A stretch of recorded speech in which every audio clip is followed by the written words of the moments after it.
एक घने जंगल में एक शेर रहता था। एक दिन दोपहर को वह गहरी नींद में सो रहा था। तभी एक छोटा चूहा खेलते खेलते शेर के ऊपर चढ़ गया।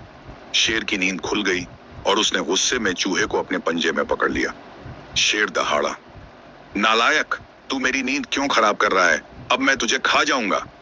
चूहा डर गया लेकिन हिम्मत करके बोला, महाराज कृपया मुझे माफ कर दीजिए। मैं बहुत छोटा हूं लेकिन शायद किसी दिन मैं आपकी मदद कर सकूं। शेर हंसा और बोला, तू मेरी मदद करेगा? अच्छा, जा, मैं तुझे छोड़ता हूं। चूहा तुरंत भाग गया और शेर को धन्यवाद बोला। कुछ दिन बाद शेर जंगल में शिकारियों के जाल में फंस गया। वह जोर जोर से दहाड़ने लगा। उसकी आवाज सुनकर वही चूहा वहां आया।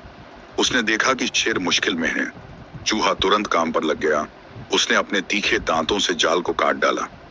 थोड़ी ही देर में शेर आजाद हो गया। शेर ने शर्मिंदा होते हुए कहा, मैंने कभी नहीं सोचा था कि एक छोटा सा चूहा मेरी जान बचा सकता है। कहानी से सीख, मॉरल, कभी किसी को छोटा मत समझ।